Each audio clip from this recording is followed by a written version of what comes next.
The radio crackled, loud and sudden in the stillness of the ranger cabin. God help me.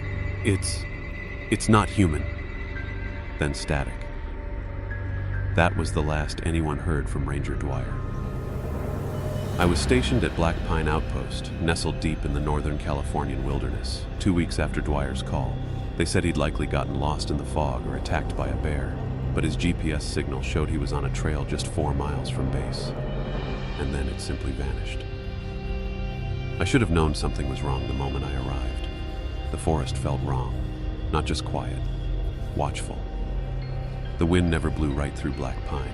It twisted unnaturally around the trees, whispering through the branches like it carried secrets. The squirrels didn't chatter. Birds stayed high and silent, and at night the woods were too still, like they were holding their breath. I found Dwyer's abandoned truck at the base of Trail 6. The doors were open. No blood, no tracks. The inside reeked of sweat and something else, something coppery, like rust and spoiled meat. His radio mic was jammed between the seat cushions, broken at the stem. Whatever had come for him, it didn't drag him far. It waited. That night, I woke to tapping on the glass, rhythmic, deliberate. 3 taps, pause, 3 taps again. I aimed my flashlight out the window. Nothing. But when I checked the porch, muddy footprints led up to the door, bare feet, human, small, and facing inward. But no prints led away. The next morning, I followed the footprints until they vanished in a patch of pine needles not 10 feet from the porch. No broken branches, no disturbed undergrowth, as if whoever or whatever stood there simply melted into the trees. I radioed HQ, reported it as possible trespasser activity. Left out the part about the bare footprints, left out the door facing inward. They'd just tell me to write it off as wind and raccoons, but it wasn't. Trail 6, where Dwyer disappeared, was still technically closed. I decided to hike it anyway, alone. The deeper I went, the more the air changed, colder, damper, heavier somehow, like I was walking underwater. Every so often I heard snapping twigs behind me. When I turned, just trees. At the 2-mile mark, I found something strange. A torn piece of uniform fabric snagged on a broken pine limb. The edge was soaked in dried blood, and below it, half buried under moss, was a boot. Dwyer's name stitched into the tongue. But no bones, no body, just silence. And that scent again, metallic rot, barely carried on the breeze. Then I heard it. A low, guttural sound echoing through the woods. Not a growl, not a human voice. Something between the two, like a deep croak stretched into a wordless moan. It came from the trees ahead, then again from behind. I backed up slowly. Crunch. My heel landed on something brittle. I looked down. A knuckle. Not animal. Human. I didn't run. Not yet. But I started back down the trail fast, not daring to look over my shoulder. The forest didn't want me there, and it never forgets when you see too much. By the time I got back to the outpost, fog had crept in thick and low, dense enough that I could barely see the porch from 10 feet out. It wasn't in the forecast. In fact, it came out of nowhere, like it had spilled in on cue. I locked the door, drew the blinds. The light inside felt too thin, barely pushing back against the gray outside. I heated a can of chili I didn't eat. The image of that human knuckle wouldn't leave my head. That wasn't a predator kill. No scavenger takes one clean knuckle and leaves no blood trail. I replayed Dwyer's radio call in my head. It's not human. Somewhere after midnight, I heard movement on the deck, soft, wet, then a dragging sound, like something heavy being pulled just across the wood planks outside the window. I killed the lights. I pressed myself against the wall, breath held, listening. Another sound now. Breathing. Slow. Deep. Too deep for a man. Like a bear, but there was no huff. No snort. I crept to the window and peeled the blind just a crack. Something was out there. A shape. Tall. Unmoving. Too thin for a bear. Too tall for a man. Just standing. Staring. Fog curled around its legs. I blinked. It was gone. No sound. No movement. Just empty fog and a faint shimmer where it had been. Then I saw it. Footprints in the frost, leading away from the cabin. Long, narrow feet with clawed toes. almost human, but not. I didn't sleep, just sat with my rifle on my lap, watching the window. At 4:13 a.m., the radio came alive again, static. Then a voice, cracked, distant, and not mine. Ranger Hale. It remembers you. I didn't touch the radio, didn't speak, just listened. The voice repeated itself, but something about it was wrong, off by just enough to make your skin crawl, like someone pretending to be human. Slurred vowels, a rasp beneath every word. Then silence. I held the mic in my hand for a long time, trying to steady my breath. Finally, I called dispatch. Black Pine Outpost. Possible impersonation over radio. Requesting backup sweep of Trail 6. Static. Then a click. Then my own voice played back to me. Requesting backup sweep of Trail 6. Exactly as I'd said it. Tone, pace, even the hesitation in my breath, like it had recorded me. I killed the power to the radio. That morning, I went to the maintenance shed to check the emergency sat phone. It was dead, battery full, no signal. The forest wasn't just watching now, it was toying with me. Around noon, I hiked down to the base of Trail 3. There's a lookout there that overlooks the Western Valley, a place with a wide view and a better signal. I wanted elevation, distance, a clear view of anything out there. What I found instead was worse. A deer carcass hanging from a tree, skinned, not butchered, peeled like fruit, no blood underneath, eyes missing, hooves removed. Its mouth was sewn shut with coarse black thread, on the trunk of the tree, scratched deep into the bark. It knows your name. I didn't scream. I didn't run. I just backed away, slow, deliberate, until I heard twigs snap behind me. Then something whispered in my ear, voice so cold it burned. Just like it knew Dwyer's. I ran. Didn't care if I made noise, didn't look back. I made it to the outpost without falling apart, but my hands wouldn't stop shaking. I kept thinking about that whisper, about how close it had been, like it knew exactly when I was vulnerable. I tore the place apart that night, looking for anything, answers, patterns, a weapon. That's when I found it. Tucked in a metal lockbox behind a false panel under the bunk, Dwyer's field journal. His last entry was dated 3 days before he vanished. Something's out there. It moves through the fog like it's part of it. Hikers hear voices that lead them off trail. I found claw marks on the inside of a ranger tower door. Inside. No broken locks. No signs of entry. I think it gets inside people's heads. I think it wants us to come willingly. He'd written the next part in a shaky hand, words scrawled large and uneven across the page. Don't follow the voices. Don't answer the radio. Don't look into the trees at night. The final page was soaked in something brown and dried. The pen had been dragged so hard into the paper it tore. If you see it, it already knows you.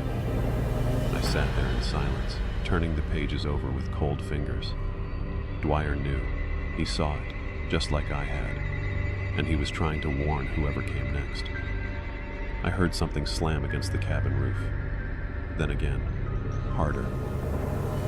I stepped outside, flashlight in hand, scanning the trees. Nothing, until I looked up and saw a jawbone hanging from the gutter, human, still dripping. I bagged the jawbone in an evidence pouch, labeled it, and locked it in the shed. But I knew no one would believe me. Not without a body. Not without something they couldn't shrug off as mountain lions or deranged loners. But this wasn't about belief anymore. This was survival. The next morning, I reviewed the missing persons reports from the last 6 months. 10 hikers Van Nuys, shed within a 15-mile radius of Black Pine, all on well-marked trails, all under clear conditions, all with gear, radios, GPS. None found. Not even a shoe. But I noticed something else. They all disappeared within 3 days of hearing something strange.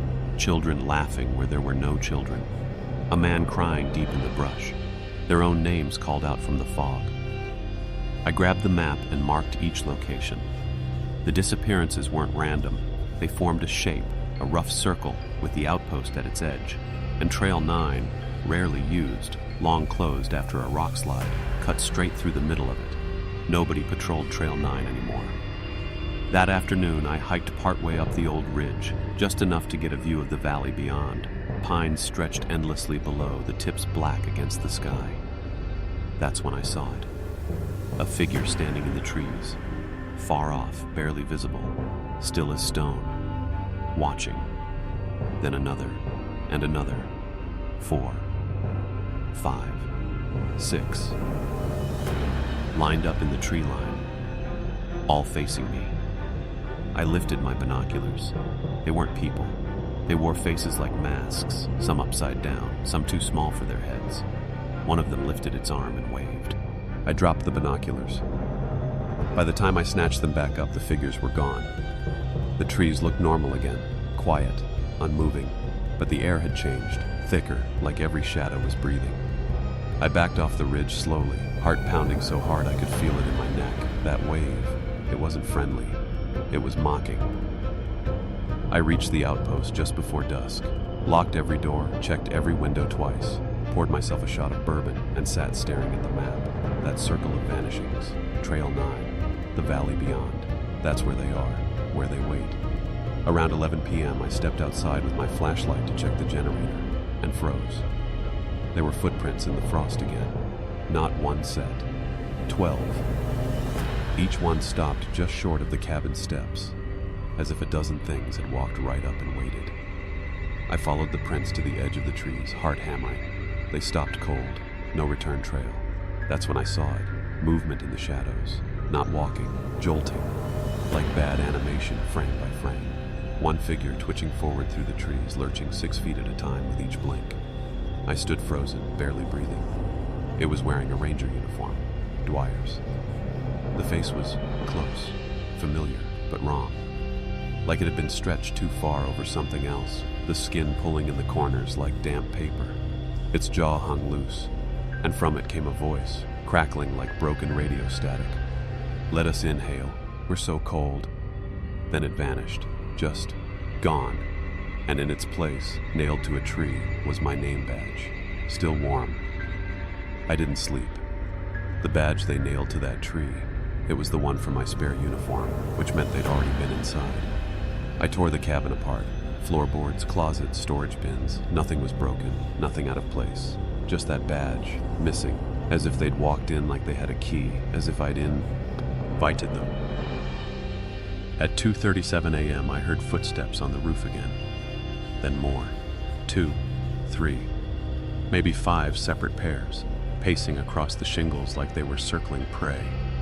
I grabbed my rifle and stepped into the living room, back to the wall, barrel aimed at the door. That's when the chanting started. Low, wet voices, like breath pushed through water. No words I recognized, just murmurs, rising and falling in unison. A rhythm as ancient as rot. It filled the cabin, vibrating in the glass, crawling through my teeth. And then, silence.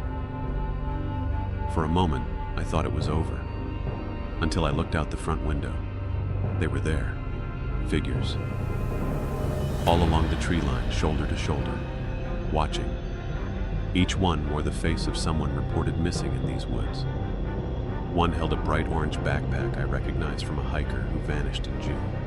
Another still had half a parka zipped over a warped torso. Their eyes didn't blink, didn't move, just stared. I closed the curtain. Didn't matter. Because a second later, someone whispered directly into my ear, "Don't close your eyes tonight. That's when we walk." I turned, rifle up, no one there.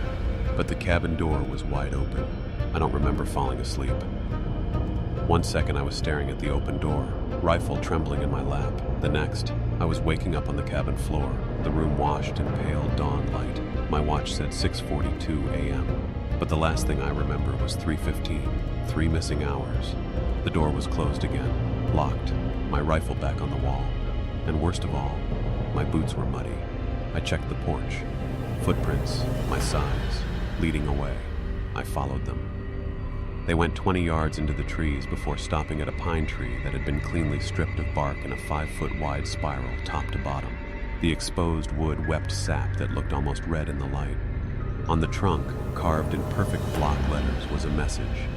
You walked with us. I ran back inside and checked my phone's camera roll. There were photos. Blurred, dark, taken from low angles. Flash on. One showed the forest floor, dozens of bare feet half sunk into moss. Another was of a man's face, half rotted, eyes open, grinning wide like someone posed him. The last photo was of me. Standing in the trees, eyes open, arms limp at my sides. Something stood behind me, tall, antlered, smiling. But the mouth wasn't human. It stretched from jaw to jaw like someone had unzipped the skin. I deleted the photos, threw the phone in the shed. And that's when I saw the last thing. On the cabin wall, above my bed, drawn in charcoal, a perfect sketch of my sleeping face. Underneath it, scratched into the wood, "You're almost ready." I didn't leave the cabin for 2 days. No patrols, no calls. I kept every light on, slept in 30-minute bursts with my back against the wall and a flare gun in my lap. Every noise outside felt deliberate, a branch breaking, a knock on the shed, the wind calling my name in Dwyer's voice. They were testing me, wearing me down. By the third day, I'd lost track of time. I found my uniform shirt soaked in sweat and hung from the ceiling fan like a warning. My boots now sat at the foot of the bed, cleaned, arranged neatly, and then the radio powered on by itself. Static. Then a voice. Different this time. Low. Calm. A woman. "You're not the first, but you may be the last." I froze. "Why?" I said. She sighed. "Because the forest chose you. It needs a voice. A witness." The signal cut. That's when I noticed the map. I had pinned all the disappearances in red. But now there were black pins too. New. Neatly placed. All leading into the center of that unnatural circle. The valley. I hadn't put them there.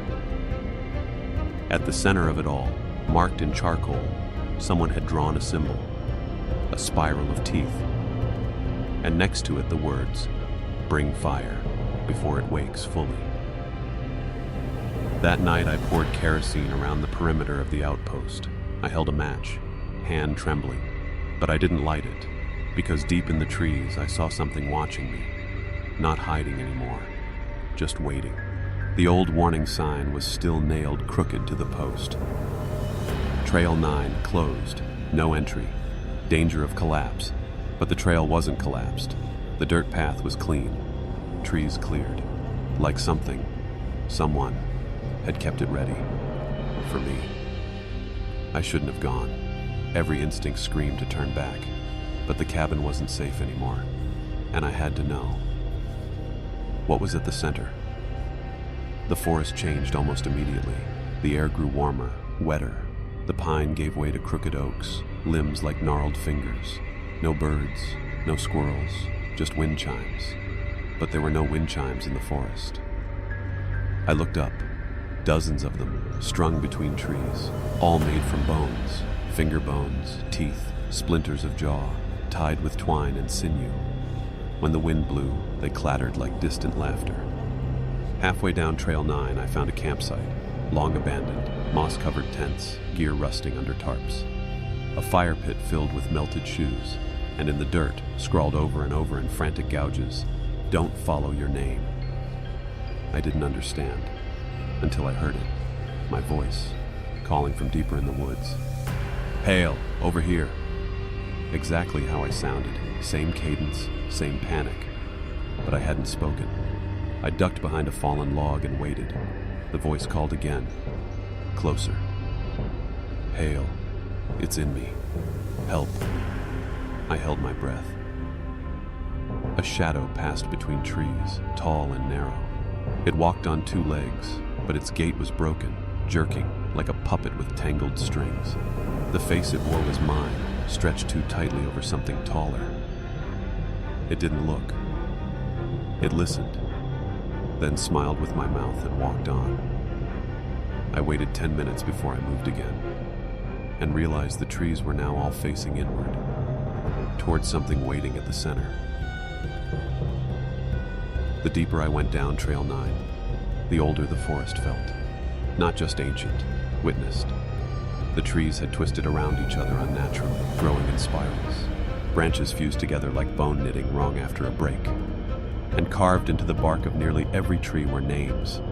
Hundreds of them. Some I recognized from missing persons reports.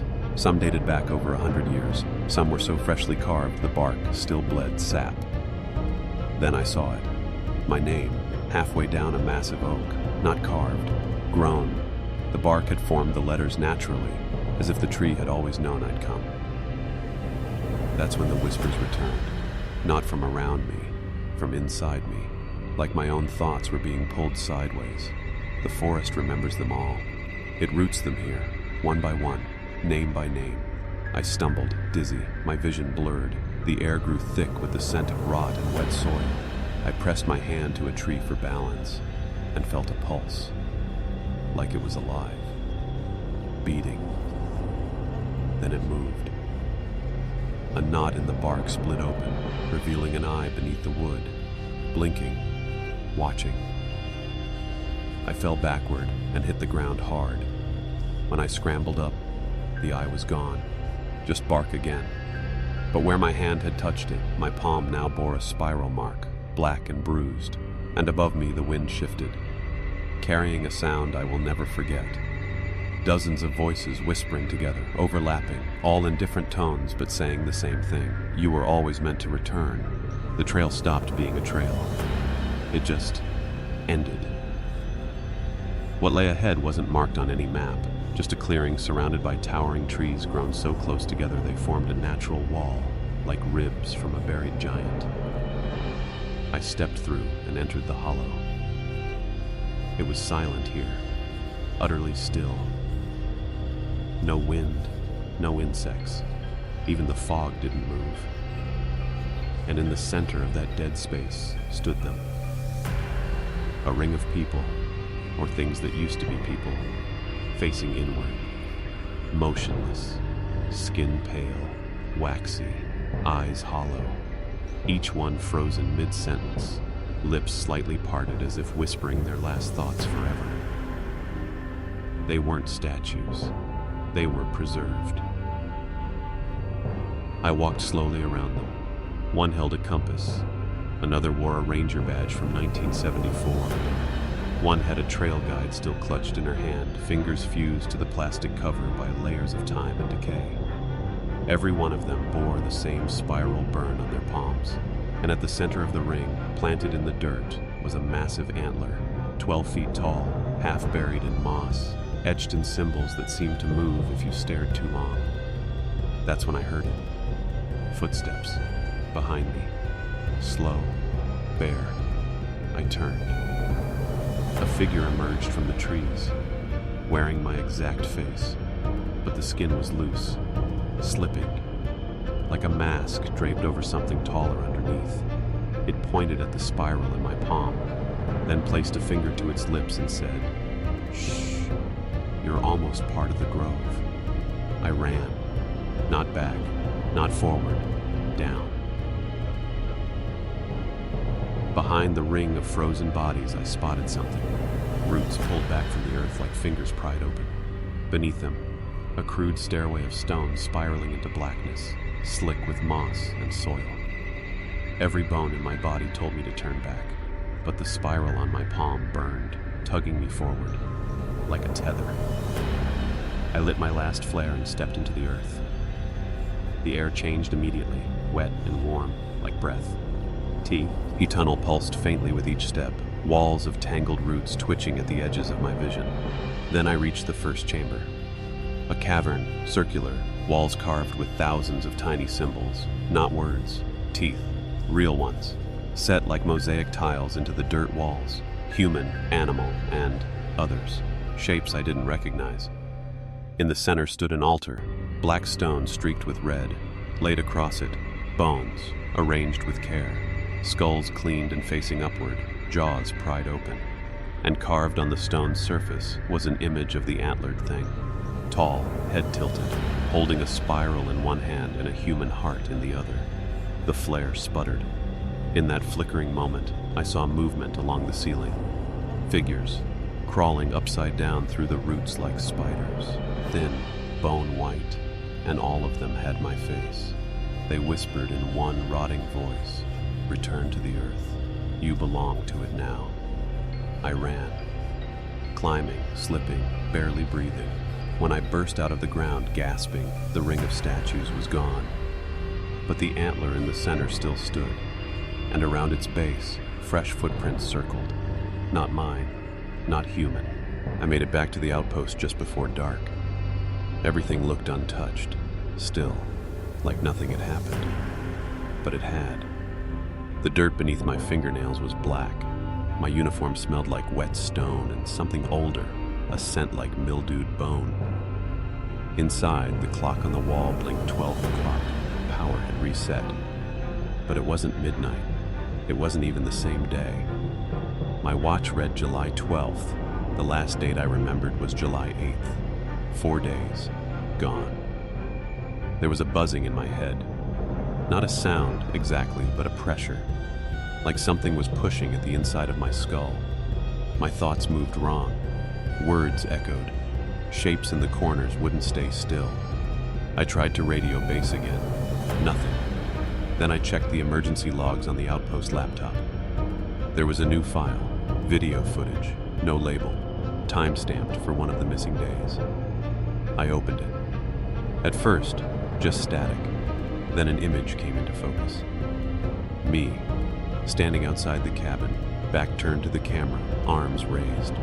Something towered behind me, antlered, featureless, a silhouette carved from shadow and bone. It lowered its hand to my shoulder, and I smiled. The screen glitched, flashed. Now I was in the cabin, sitting still, eyes wide open, mouth moving. But the audio was silent. Then I watched myself reach into my own mouth, fingers down the throat, and pull out a long, wet root, black, pulsing. I wrapped it around my wrist like a bracelet. The footage ended. Back in the cabin, I looked down. That same black root was tied around my wrist. Tight, still beating.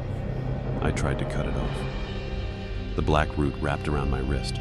I grabbed my hunting knife and sawed through it fast, before I could second guess. It didn't bleed, but I did.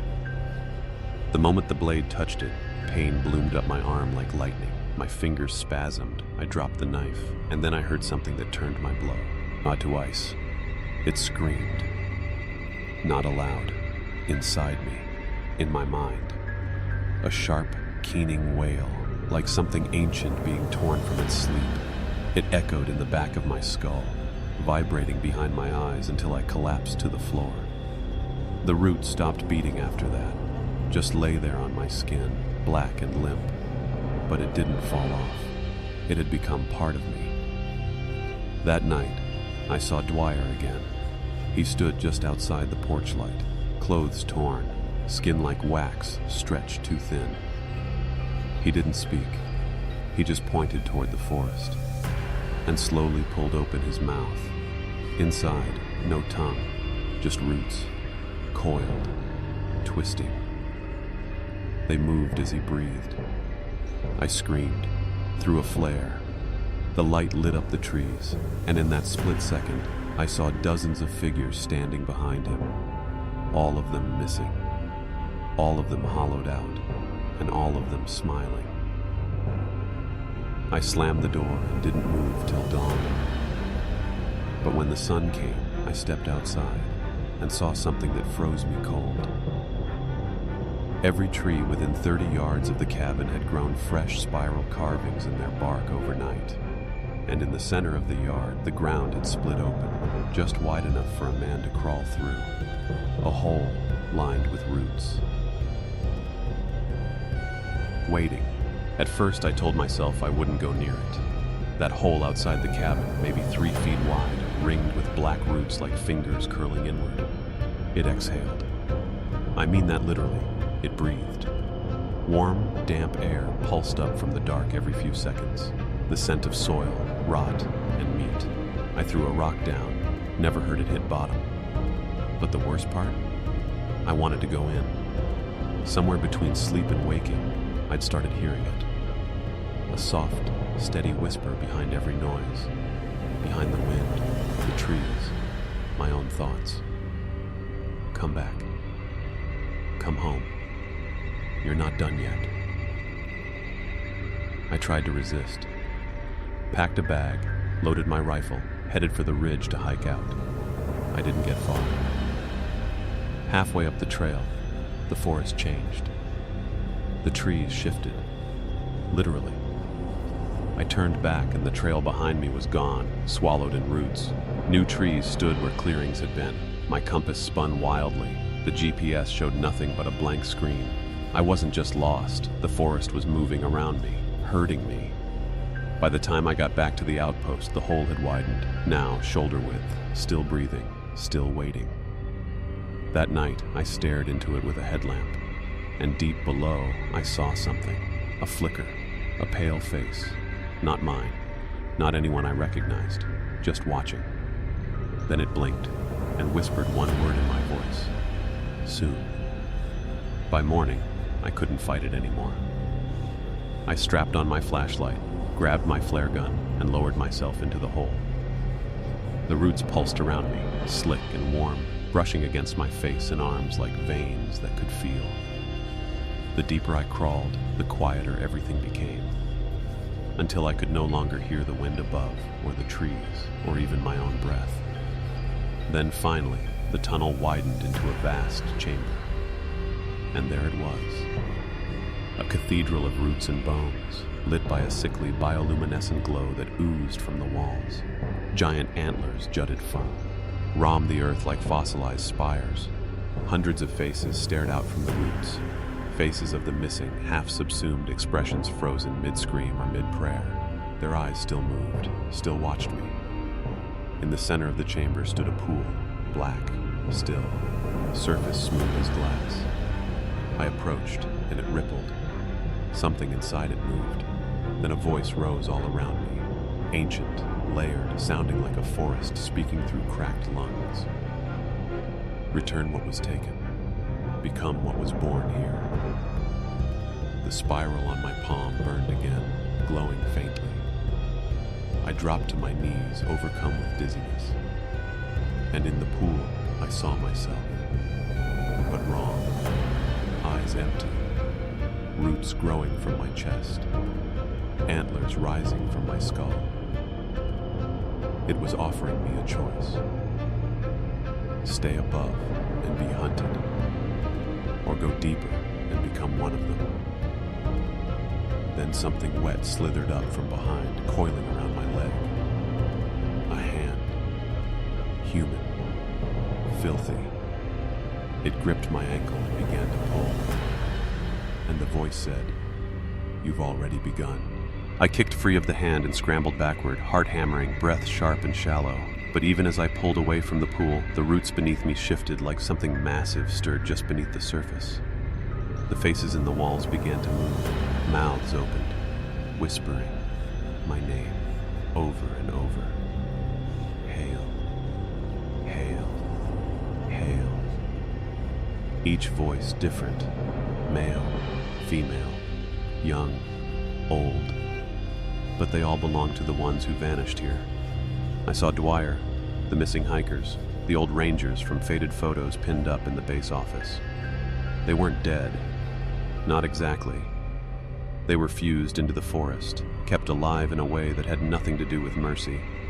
The black root on my wrist pulsed again. I looked down. Tiny offshoots had begun to pierce my skin. They were growing into me. The chamber began to tremble. A low, thrumming heartbeat that pulsed through the roots, the walls, the earth itself. And from above, something began to descend. A figure, tall, impossible, wrapped in bark and bone, crowned with a twisted rack of antlers grown from human femurs and deer skulls. Its arms hung too long, fingers like tangled roots, no eyes, just a mouth filled with rows of glistening teeth, spiraling inward like a black hole. It spoke without moving its lips. "You were chosen to remember." I backed away, but the walls moved with me. No escape. The thing reached toward my head with one long finger, and the faces in the walls screamed as one. "Kneel." And I did. Not because I wanted to, because the root in me wanted it. When its finger touched my forehead, the world split open. Not pain, not vision, something else, like drowning in someone else's memories. I wasn't in the chamber anymore. I stood in a grove, beneath a blood-red sky, surrounded by trees that pulsed like organs. Their bark was raw, their leaves shimmered like insect wings, and in every branch, every knot were eyes, watching, blinking. Then the forest showed me its history, not with words, with feeling, with bone-deep knowing. I saw a tribe, ancient before names.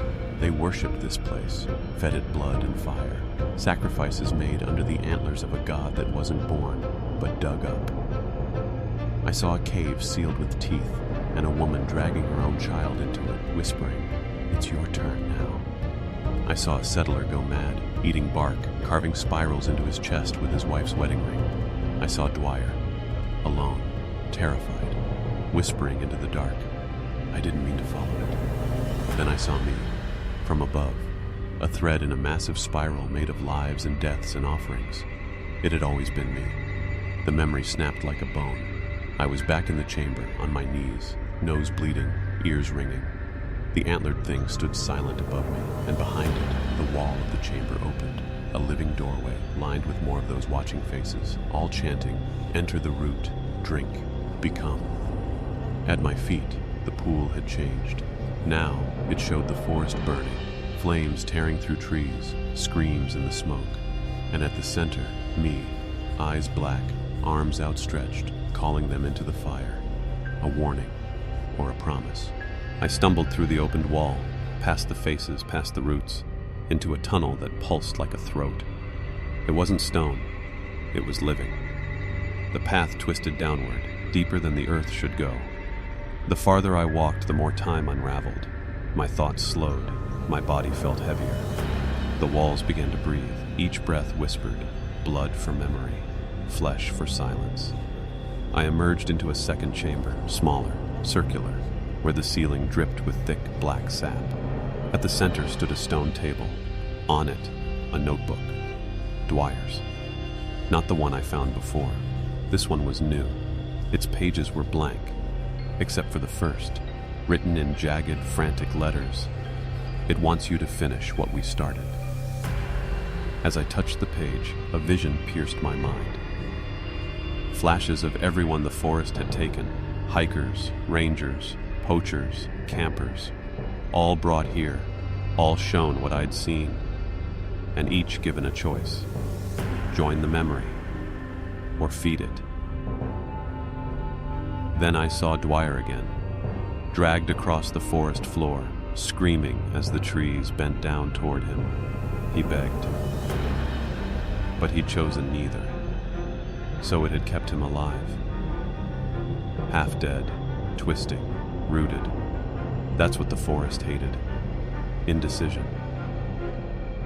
Suddenly, behind me, something entered the chamber. I turned. It was Dwyer, or what was left. Bent backward, arms like branches, roots growing from his eyes and jaw. He knelt, not to me, but to the stone table, and croaked, "Finish it, Hale, please, before it wakes hungry." Then he screamed. His chest split open, and inside was a seed, pulsing, waiting. It pulsed in Dwyer's chest like a heartbeat. Small, black, slick with sap and blood. A seed, but not of any tree I've ever seen. Its surface shimmered, almost alive, reflecting not light, but thoughts. My thoughts. Memories flickered across it like oil on water. My childhood, the first hiker I ever found dead. My sister's voix, ice. Then, darker things, fears I'd never spoken. being lost, alone, forgotten. The forest didn't just know me, it had grown roots in my soul. I reached toward the seed. The chamber went still, every root, every whisper, every face in the walls, waiting. The moment my fingers brushed the seed, I heard them all, hundreds of voices flooding my skull. Hail, hail, hail. You are the new grove. Take root. Feed us. Remember. And then I understood. This wasn't just about feeding a god or preserving its memory. This forest was a library of lives, a cathedral of unspoken truths rooted in flesh and time, and it needed someone to continue the ritual, not a sacrifice, but a caretaker, one who knew its story, one who could grow it. I pulled the seed free from Dwyer's chest. He gasped, not in pain, but relief. His body fell back, roots snapping, his eyes finally closing. He was free. The forest around me groaned, pleased. The spiral on my palm flared, white hot. I screamed, and in my other hand, the seed opened. Inside, a perfect replica of my own eye watching me. Then it blinked and whispered, "Plant me in fire or feed me with blood." I stood in the center of the chamber, holding the seed. It breathed. With every pulse, I felt it reach deeper into me, probing, learning. It wasn't a relic, it was a command, a living ultimatum. Plant it in fire or feed it with blood. I thought about what I'd seen, the faces in the roots, the memories trapped in bark, Dwyer's final plea. They weren't just victims, they were stories, archived in flesh, sacrificed for the sake of something ancient and endlessly hungry. I had two options. I could take it back to the outpost and burn it, burn the seed, burn the chamber, burn the forest if I had to, or feed it, give it a name, a memory, a life. That's when I heard movement behind me. I turned. A young woman stepped into the chamber, early 20s, backpack still slung over one shoulder, muddy boots, hollow eyes, one of them missing. She looked right at me and said, in a voice not her own, "Choose, Hale, one life or all of them." Then she knelt, tilted her head back and exposed her neck. I backed away. "No, I'm not." The spiral on my palm burned again, white hot. The roots around the chamber started to twitch, to reach. She didn't move, just stared at me, dead calm, like she already knew what I would do. I looked at the seed in my hand, then at her, then at the flare gun strapped to my side. The forest whispered, "One must feed, or many must fall," and I made my choice. I don't remember pulling the trigger, only the silence afterward. She didn't scream. The flare struck her chest in a burst of red light. For one impossible second, she burned like paper. No blood, no flesh, just ash and brightness. Her body folded inward, collapsing like a dying flame. And from the pile of ash, the roots surged. They moved fast, like snakes striking, diving into the scorched earth, wrapping around the seed still clenched in my hand. It pulsed once, twice. Then, it opened, like a flower blooming at midnight. Inside was no longer an eye. Now, it held something far worse. A face, mine. Dead, expressionless, lips sewn shut with fine root thread. The entire chamber exhaled. The faces in the walls moaned in relief. The roots tightened, rippling upward into the ceiling like blood drawn into a vein. The forest was satisfied, but not at peace. No. Something deeper had awakened. The altar cracked. The air grew thick with smoke that poured from the ground like steam from rotting lungs. And far above in the waking world, I felt the forest itself shift. Trees pulling their roots free, rising, groaning like the bones of a buried god. I ran, clawed my way back up through the tunnel, through the breathing dirt, the burning silence. When I emerged into the open, the forest was on fire. Orange light tore through the branches. Screams echoed in every direction, some human, most not. Above the smoke, a voice rose from the trees. "You fed it wrong." I turned toward the cabin and saw it, the antlered thing, but now it wore my skin. It stood in the flames like they meant nothing. Tall, silent, wearing my face like a mask stretched over something boneless. The skin hung wrong, too tight in places, too loose in others. My eyes blinked from its head, but they weren't mine anymore. They watched me like prey. And when it smiled, the spiral on my palm split open. I screamed. Blood poured from the mark, thick and black. The trees groaned all around us, burning but not falling. The fire danced across bark, feeding it instead of destroying it. This wasn't cleansing. It was transformation. The forest was becoming something else. Something alive in ways it never should be. The thing with my face stepped forward. Its feet didn't touch the ground. They hovered inches above the dirt, each step rippling the air like heat on asphalt. It spoke in my voice, but wrong, slowed, distorted, like a tape warping mid-play. You were supposed to become, not resist. I raised the flare gun again. It laughed, my laugh. You planted the seed in death, not fire. The grove is no longer memory, it is hunger. Behind it, trees twisted into unnatural shapes, some bending into human silhouettes, others cracking open to reveal faces, screaming in silence. Then the thing dropped something at my feet. My old ranger badge, melted, warped. On the back, freshly scratched into the metal. Caretaker no more, now just another root. The flames crept closer. The sky above had turned black, swirling like a spiral in motion. And deep beneath my skin, I felt the seed begin to grow again. I ran. Through fire, through smoke, through trees that twisted to watch me. The forest didn't burn the way it should have. The flames crawled in patterns, spirals, dancing up trunks without charring them. Leaves screamed as they curled. Roots pulled free from the dirt, reaching, writhing like tendrils searching for skin. And I couldn't stop feeling it inside me. The seed I'd tried to reject, growing again.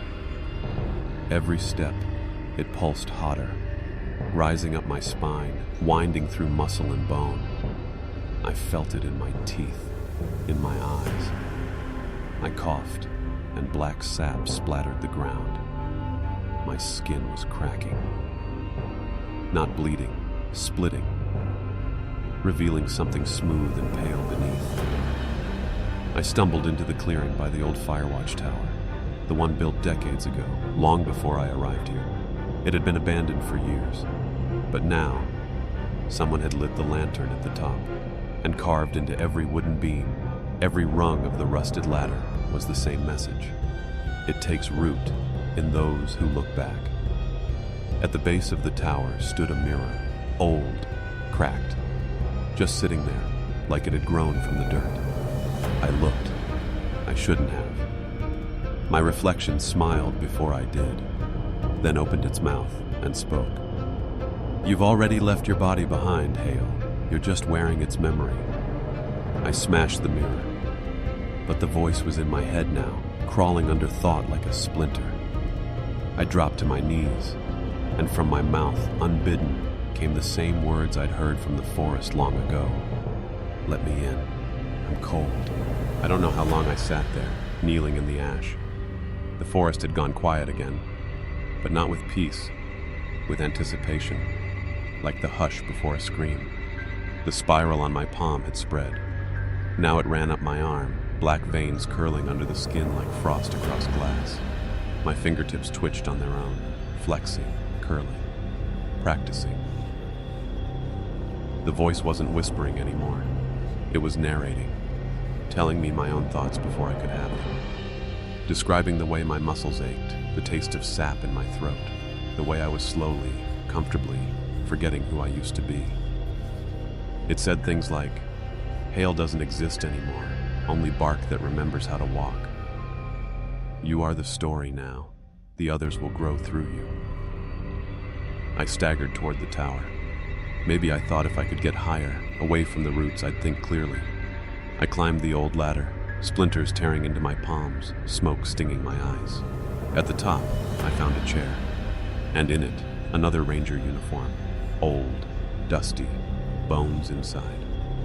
A nameplate on the chest, Ranger Elliot Hale. I froze. That was my name. But I was the only Hale stationed here, wasn't I? I stepped closer. On the wall beside the chair, carved deep into the wood, he walked in circles until he became the forest. Now it sends him forward again. And taped to the window, fluttering in the heat, was a note. If you're reading this, it means you've come back. I stared at the bones in the chair. The same build, same uniform, same name. Me. The note on the window fluttered again in the hot wind. I tore it down. On the back, scrawled in what looked like burned charcoal, "You never left. You're part of the cycle. You just forgot." My knees buckled. The voice inside me didn't laugh this time. It wept. Long, low sobs. Not of sadness, but of recognition, of something that had waited centuries to be seen again. I saw flashes. Me, in the same uniform, decades ago, carving the spiral into the first tree. Me, watching the first Hale arrive, bleeding, panicked, just like I had. Me, whispering through the radio, "You're not the first." The forest hadn't chosen me. It had made me, over and over. Every time I tried to resist, I was reset, fed back into the woods like compost, my bones buried in the roots, my memory scrubbed, reshaped, rewired. This was my post, my punishment, and my purpose. I looked out over the burning trees. The flames formed spirals now, not consuming the forest, but writing into it. Like fire was just the next chapter. Then I looked at my hands. They were no longer hands. Bark, splitting, rooting. The seed had grown fully. I hadn't planted it in fire. I had planted it in myself. The fire wasn't a cleansing, it was a birth. And now I remembered everything. The tower groaned beneath me, swaying in the heat like a dying tree. I stood at the top, watching the forest writhe below. No longer land, but a living organism pulsing with thought and fire. The flames had become veins, glowing red across the canopy. At their center stood the thing in my skin, the antlered effigy still wearing my face like a crown of bark and blood, but I understood it now. It wasn't pretending to be me. It was me. A future version. A past one. A reflection fractured across cycles of memory and soil. The grove didn't just archive lives. It recycled them. Broke down every story, every identity, and fed it back into the spiral, shaping new caretakers, new sacrifices, new seeds. I saw the pattern now. It had never wanted worship. It wanted witnesses. I climbed down from the tower, slowly, my limbs stiffer now, bark spreading across my ribs, fingers knotting into gnarled root-like claws. The forest welcomed me. The whispers no longer hurt. They harmonized. When I stepped into the burning clearing, the antlered thing turned and stared at me. We looked into each other. Same eyes, same spiral burned into both palms. And it nodded. The cycle was complete. The fire burned brighter. Trees leaned inward. The ground split, revealing roots that pulsed like arteries. A new voice rose from beneath us, impossibly deep, cracked with age, older than language. Let the forest remember through you.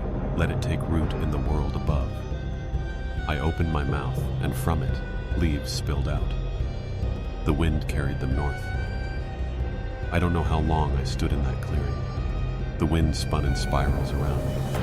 The leaves pouring from my mouth caught the air like ashes, drifting upward, north, toward the towns, toward the lives beyond the trees.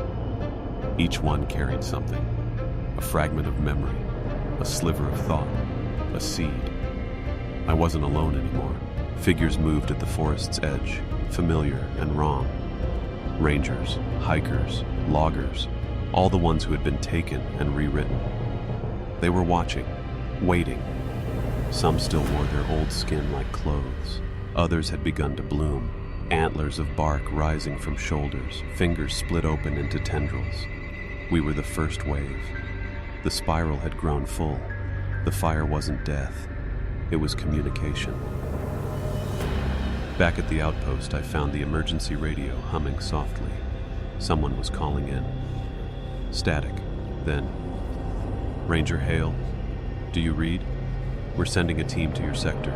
Multiple signal flares detected. We need status. I picked up the receiver, but I didn't speak. The forest did.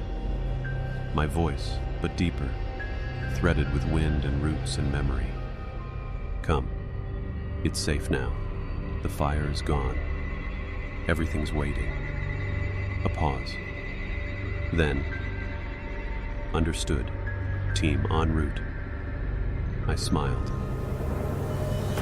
The door behind me creaked open, and the thing wearing my face stepped inside. We stood side by side, two reflections, one grove, ready to welcome them. The chopper came at dawn. I heard it before I saw it, a distant thrum, unnatural, mechanical, vibrating through the treetops like a foreign heartbeat. The forest didn't like the sound. The roots twitched, the branches recoiled, but they didn't strike. Not yet. I stood just outside the outpost with the thing that wore my face. We watched the clearing together as the bird descended. The fire was gone now, but the scorch marks remained, spiral-shaped, charred deep into the soil. The leaves had spread far overnight. I saw them stuck to tree trunks, plastered to windows, caught in boots and gear. They were waiting. The ranger team stepped out, 6 of them. Guns, radios, backpacks, confidence. They walked into the clearing like they owned it. One of them, Lieutenant Gray, recognized me. He smiled, relief softening his voice. Hale, Jesus, we thought you were... What happened out here? Fire reports were off the charts. Satellite imaging caught nothing but distortion. I nodded slowly. My other self stayed silent beside me. Gray frowned. Who's that with you? I didn't answer. The wind picked up. Leaves fluttered down around them. Dozens, hundreds, drifting from nowhere. One landed on Gray's shoulder. He picked it off absently, then froze. His eyes went glassy, mouth parted. Behind him, another ranger dropped to her knees, clutching her head. One screamed, another turned and ran back toward the chopper, too late. The forest moved. Branches descended like hands. Roots slithered from beneath the earth, but not to kill, to welcome. I stepped forward and whispered as the spiral on my palm glowed anew. You're part of the grove now. Just listen. It remembers you. They didn't all die. Some did. The forest swallowed them whole. No screams, just silence. A gentle kind of drowning. But most changed, like I had.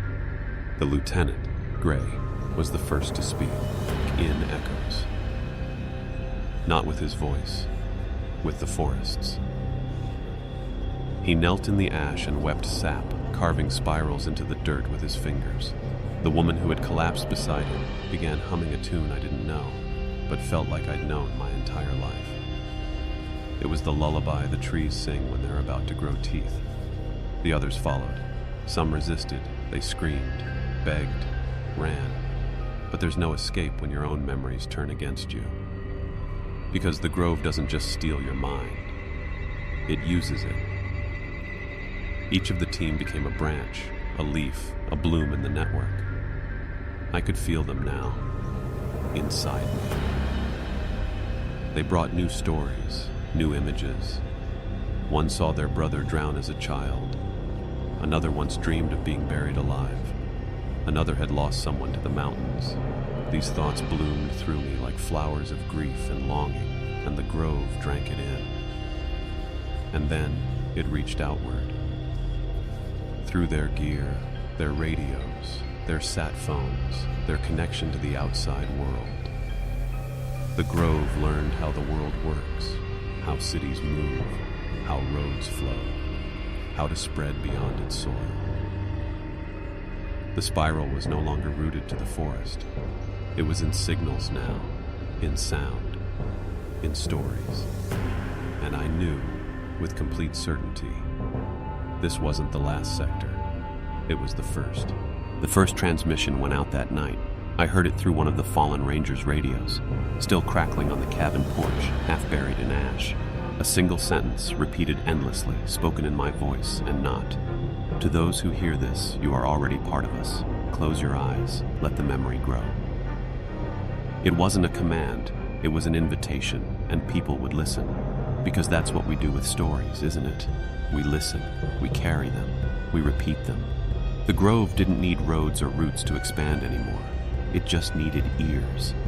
It needed someone to listen to a strange recording, or read a message carved in the trunk of a tree, or dream of spirals. I walked back into the forest. The others followed.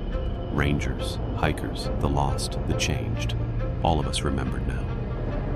And as we walked, the trees bent gently, parting to let us through. No longer resisting, no longer wild. They were in sync. Each step forward echoed backward. Each breath fed the roots beneath. Every word spoken from now on would plant something. I knelt beside the body of the first girl I'd ever found out here, Maria Lane. She wasn't a skeleton anymore. The Grove had restored her. Eyes closed, hands folded, bark blooming along her skin like lace. She wasn't dead. She was archived. A living memory, still breathing, still waiting. And I wept. Not for what we'd lost, but for what we were about to become. Because the forest had spoken one final truth. The spiral blooms in every story told, and now it tells itself through you. It started with whispers on the wind. In towns near the edge of the park, people heard things in the trees, voices they recognized, long-dead loved ones calling softly from the pine. Then came the dreams, spirals carved into mirrors, forests where the branches bent to follow, a black root pressing gently into a sleeping palm. Most I boarded at first, but a few came looking, and we were waiting. They stepped into the woods with cameras, maps, guides. Some came for answers, others for thrill, but they all came willingly, and that's all the Grove needed. They heard the story from us, not with words, but in the silence between sounds, in the shape of the wind, in the taste of the water. And once they heard it, they carried it back, not cursed, not infected, just different. They told others what they'd seen, what they felt, what they dreamed. And like that, the Grove entered the world, not with violence, not with fire, but with memory, one story at a time. They built websites, made podcasts, uploaded distorted videos of antlered shadows behind trees. They wrote horror fiction that felt too real, told campfire tales that made people look over their shoulder. They shared the spiral, and the spiral bloomed. I returned to the fire watch tower one last time. The bones were gone. My reflection no longer moved on its own, because I was the Grove now. The story was still growing, through power lines and fiber optics, through stories told at bars and dreams shared in hushed voices. And I understood completely. We don't need to chase them. They will bring themselves. I sit beneath the oldest tree in the forest. Its bark is blackened from fire, but it still pulses warm beneath my hand, alive with memory. Not just mine. All of them. Every lost soul. Every whispered name.